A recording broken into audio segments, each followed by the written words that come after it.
नमस्कार दोस्तों, आपका स्वागत है हमारे पवित्र कथा चैनल में। और आज हम श्री सत्यनारायण भगवान जी का तीसरा अध्याय कथा का सुनेंगे।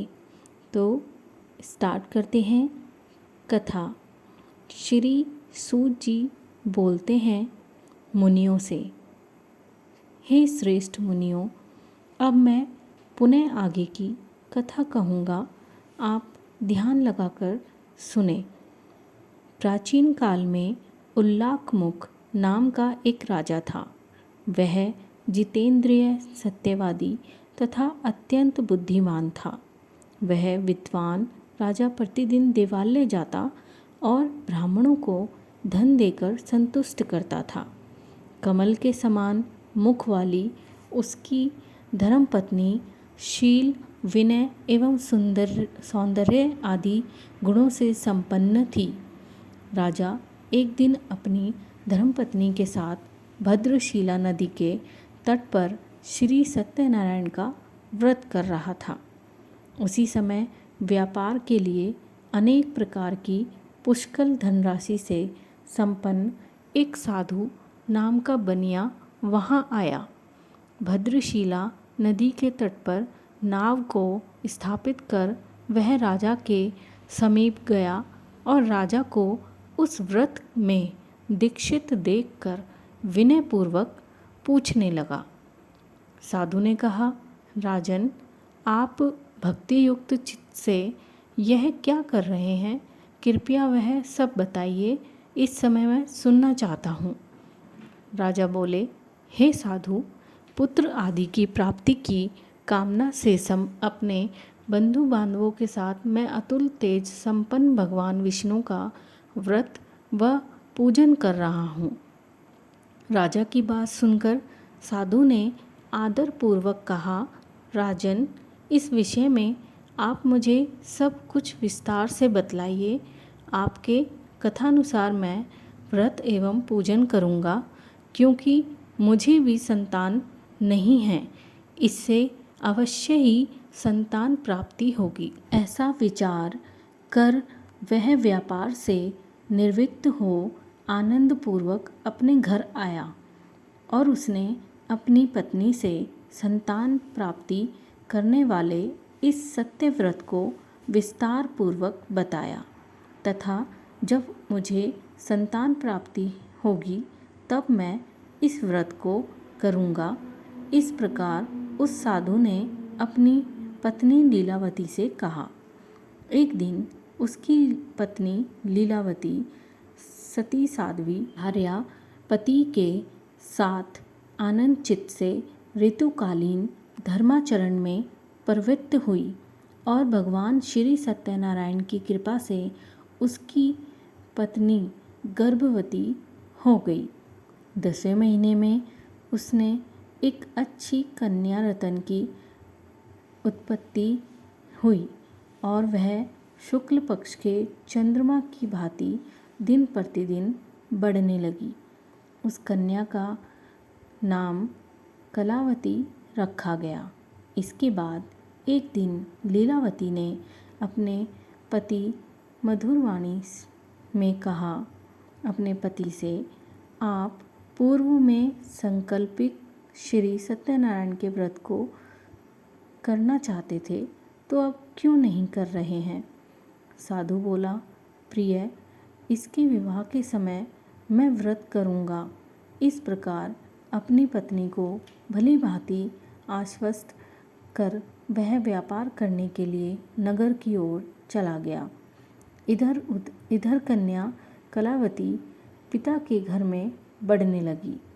तदंतर धर्म साधु ने नगर में सखियों के साथ क्रीड़ा करती हुई अपनी कन्या को विवाह योग्य देखकर आपस में मरण करके कन्या विवाह के लिए श्रेष्ठ वर का आवेशन करो, ऐसा दूत से कहकर शीघ्र ही उसे भेज दिया।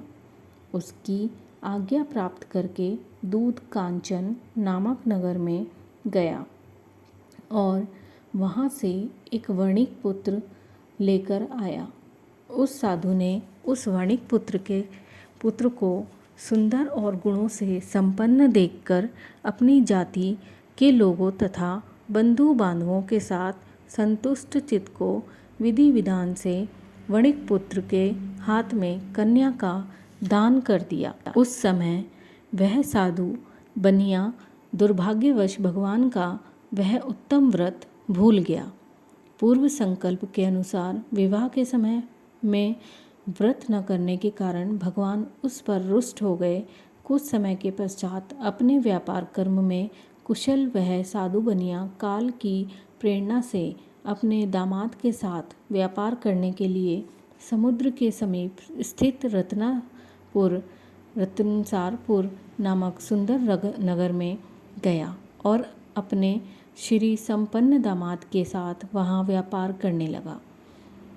उसके बाद वे दोनों राजा चंद्रकेतु के रमणीय उस नगर में गए। उसी समय भगवान श्री सत्यनारायण ने उसे भ्रष्ट प्रतिज्ञा देखकर इसे दारुण कठिन और महान दुख प्राप्त होगा यह शाप दे दिया। एक दिन एक चोर राजा चंद्रकेतु के धन को चुराकर वहीं आया जहाँ दोनों वाणिक स्थित थे। वह अपने पीछे दौड़ते हुए दूतों को देखकर भयभीत चित्त से धन वहीं छोड़कर शीघ्र ही छिप गया। इसके बाद राजा के दूत वहां आ गए जहां वह साधु वाणिक था। वहां राजा के धन को देखकर वे दूत उन दोनों वाणिक पुत्रों को बांधकर ले आए और हर्षपूर्वक दौड़ते हुए राजा से बोले, प्रभु, हम 2 चोर पकड़ लाए हैं, इन्हें देखकर आप आज्ञा दें। राजा की आज्ञा से दोनों शीघ्र ही दृढ़तापूर्वक बांधकर बिना विचार किए महान कारागार में डाल दिए गए। भगवान सत्यदेव की माया से किसी ने उन दोनों की बात नहीं सुनी और राजा चंद्रकेतु ने उन दोनों का धन भी ले लिया। भगवान के शाप से वणिक के घर में उनकी पत्नी भी अत्यंत दुखित हो गई और उनके घर में सारा का सारा जो धन था वह चोर ने चुरा लिया। लीलावती शारीरिक तथा मानसिक पीड़ाओं से युक्त भूख और प्यास से दुखी हो अन्न की चिंता से दर दर भटकने लगी। कलावती कन्या भी भोजन के लिए इधर उधर प्रतिदिन घूमने लगी। एक दिन भूख से पीड़ित कलावती एक ब्राह्मण के घर गई। वहां जाकर उसने श्री सत्यनारायण के व्रत पूजन को देखा। वहां बैठकर उसने कथा सुनी और वरदान मांगा। उसके बाद प्रसाद ग्रहण करके वह कुछ रात होने पर घर गई। माता ने कलावती कन्या से प्रेम पूर्वक पूछा, पुत्री, रात में तू कहाँ रुक गई थी? तुम्हारे मन में क्या है? कलावती कन्या ने तुरंत माता से कहा, माँ, मैंने एक ब्राह्मण के घर में मनोरथ प्रदान करने वाला व्रत देखा है। कन्या की उस बात को सुनकर वह वणिक की पत्नी व्रत करने को उद्यत हुई और प्रसन्न मन से उस साध्वी ने बंधु बांधवों के साथ भगवान श्री सत्यनारायण का व्रत किया तथा इस प्रकार प्रार्थना की, भगवान, आप हमारे पति एवं जमाता के अपराध को क्षमा करें, वे दोनों अपने घर शीघ्र आ जाएं।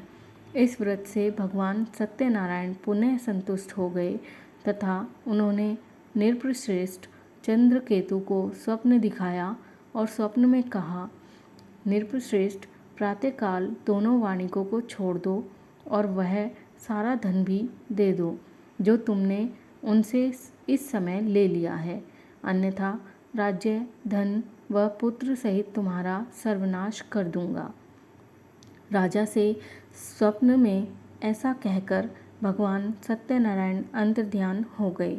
इसके बाद प्रातः काल राजा ने अपने सभासदों के साथ सभा में बैठकर अपना स्वप्न लोगों को बताया और कहा, दोनों बंदी वाणिक पुत्रों को शीघ्र ही मुक्त कर दो।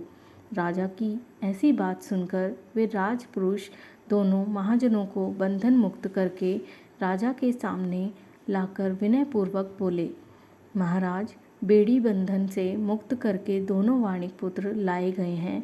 इसके बाद दोनों महाजन नृपश्रेष्ठ चंद्रकेतु को प्रणाम करके अपने पूर्व वृत्तांत का स्मरण करते हुए भयविह्वल हो गए और कुछ बोल न सके। राजा ने वणिक पुत्रों को देखकर आदरपूर्वक कहा, आप लोगों को प्राबंधवश यह महान दुख प्राप्त हुआ है। इस समय अब कोई भय नहीं है। ऐसा कहकर उनकी बेड़ी खुलवाकर छोर कर्म आदि कराया। राजा ने वस्त्र अलंकार देकर उन दोनों वणिक पुत्रों को संतुष्ट किया तथा सामने बुलाकर वाणी द्वारा अत्यधिक आनंदित किया। पहले जो धन लिया था उससे दुगना धन उन्हें वापस दिया।